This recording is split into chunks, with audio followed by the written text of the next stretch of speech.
things that kept us in the game, kept us going. Even though it was kind of hard to keep playing, we wanted to see this thing to the end. And now we're finally here. And I kind of have a feeling Bungie knows that. But this is going to be totally different, a whole new different direction. And I don't know if I'm there to stay for that. So I ask you this. How many of us are going to stick around after the final shape is done? How many people are going to continue to make content for this game once the final shape is done? How many of us are just going to miss Destiny after the final shape is done? Try to pick it back up and just drop it again because it doesn't have the same feel as it once did. And when we finally get to the end of that question, we'll know if we are the true Destiny killers or not. Look, I ain't gonna say I was way off the mark, but geez. Destiny's back. Destiny's back and thriving right now, thanks to the final shape. We're all here. We're all playing. Things are looking up. Things are looking up indeed. The final shape has released. It's been about 2 weeks now. I kind of pushed back this review. I didn't want to rush it. I kind of wanted to think about it, let things play out, and here we are. Now, Final Shape is the best DLC that's come out for Destiny in a very long time. But is it perfect?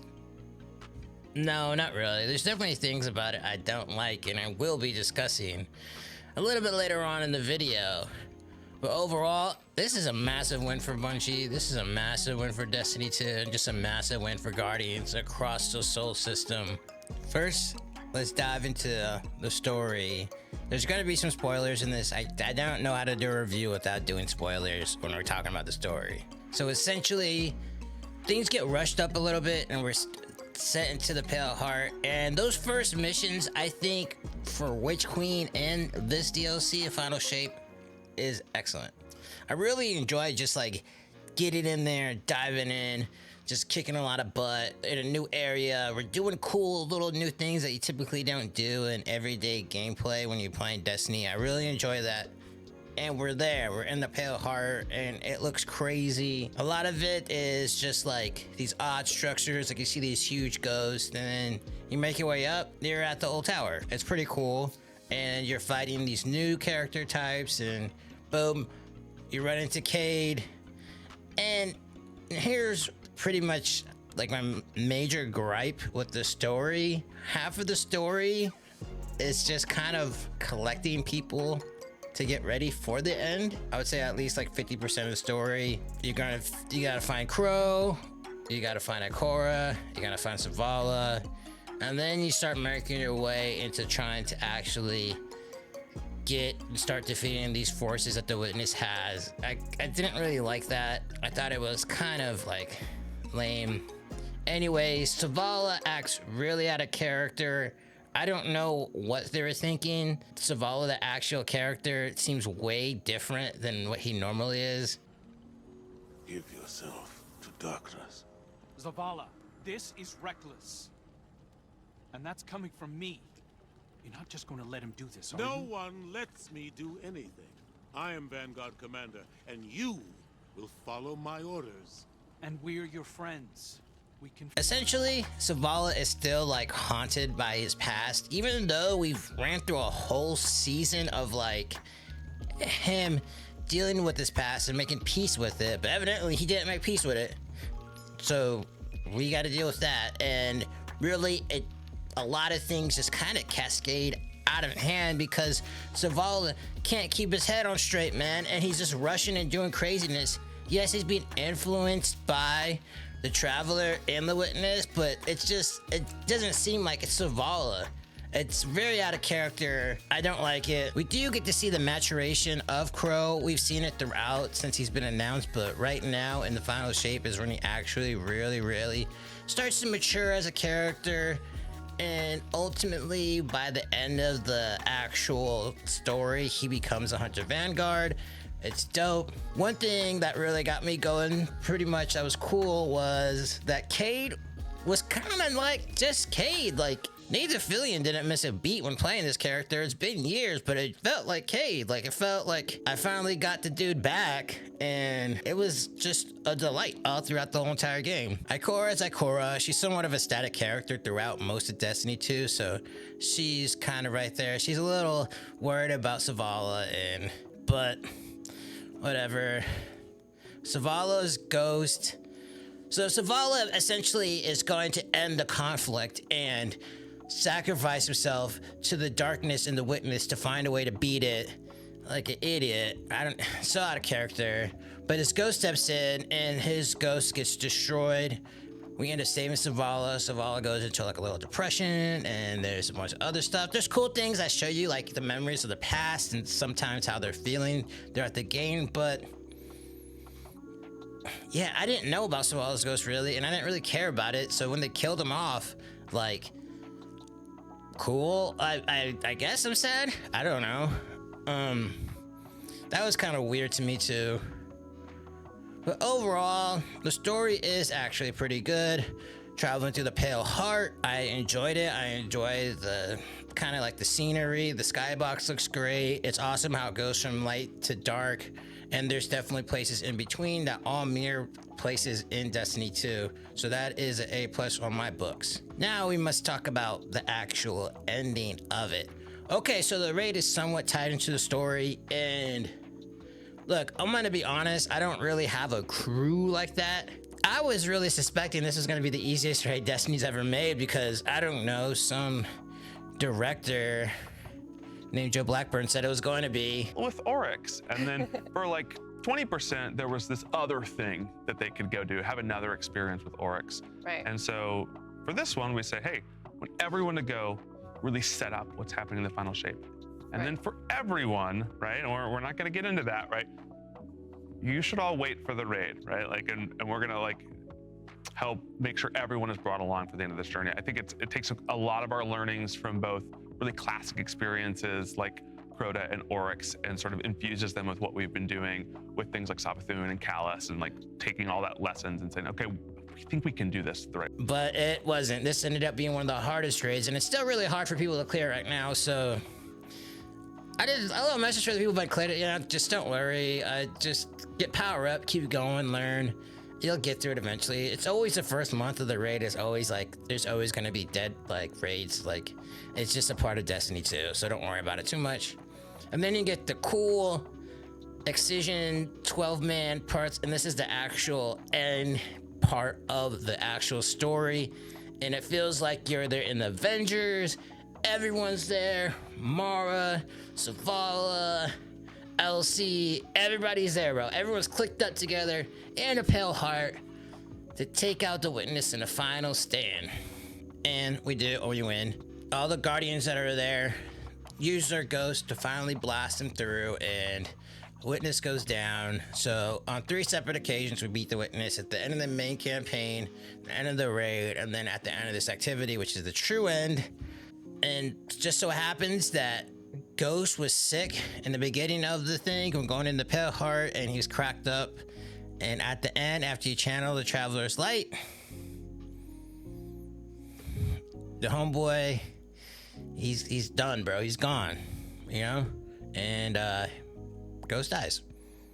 But, you know, of course, I knew Nathan Fillion was gonna. It didn't really feel like we ever had Kay for the whole entire time. There's kind of dialogue alluding to like he wasn't gonna stick around, and he doesn't because he gives his light and gives the ghost, which is cool. I just wish we had Cade, and hopefully Zavala goes back to normal. Instead, we get Crow, which some people like, but I'm like, whatever. I think all those story beats right there, besides the gathering the people and stuff like that, and like making me try to care about Tarj, the rest of it is really cool. Especially like how Savathun goes in and out of the story, and she's playing her little things. Kind of want to talk about like just to touch on the weapons a little bit before I kind of just explain how I feel about the final shape totally, and just the kind of the missteps they had. The weapons they have in the final shape are great. I enjoy them, but they're not crazy great. I'm not gonna put it out like they're the best. Actually, I think the new episode weapons right now, or the act weapons right now, are a little bit better than the actual weapons that we get in the DLC. I feel like other DLCs, like their weapons were a little bit better. Especially like Lightfall's DLC, like the Lightfall weapons were pretty good, and the Witch Queen weapons were pretty good. These ones are a little bit lackluster to me, but what can you do, man? Because it is made up by the exotics. The exotics on the final shape are top tier.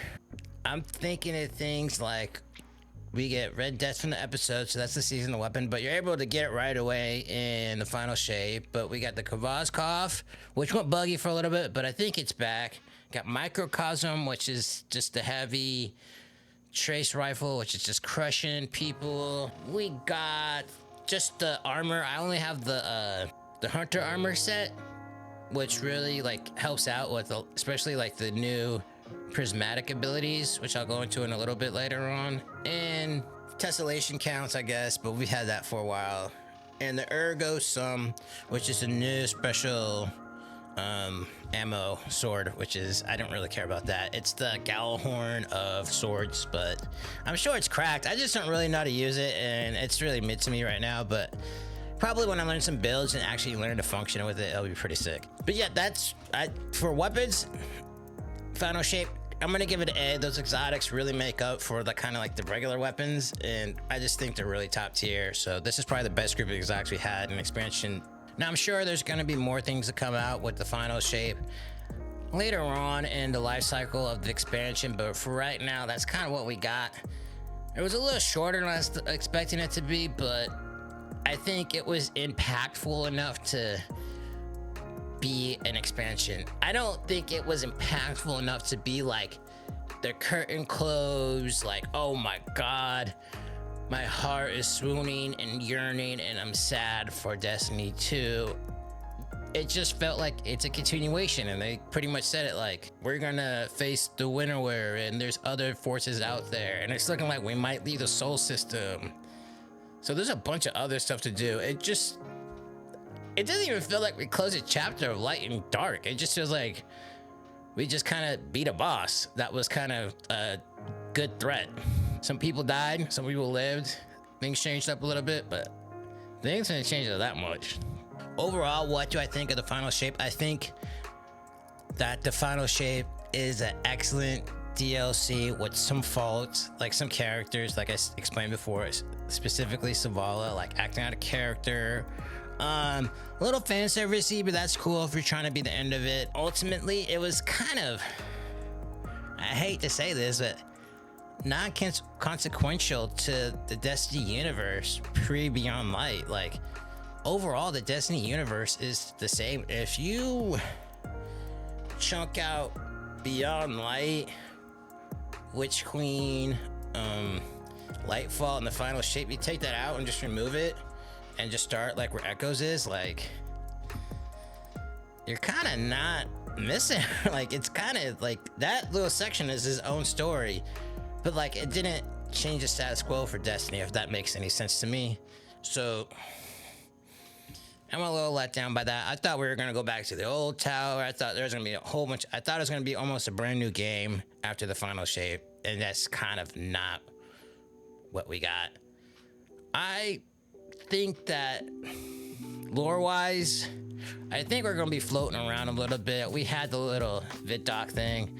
I think there's gonna be like some serious stories, but I think we're gonna be floating around a little bit until this New Frontier thing comes out. But the overall state of play is pretty good, man. Destiny's alive and well, and it ain't gonna die at the final shape, and I couldn't ask for anything more than that.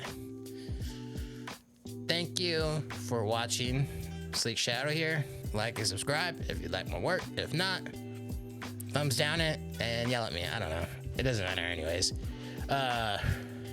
Till next time, guys. I'll be out pretty soon. I'm gonna talk about some things that are happening in Destiny. I just wanted to take a break to fully get the final shape experience. But until next time, peace out, y'all.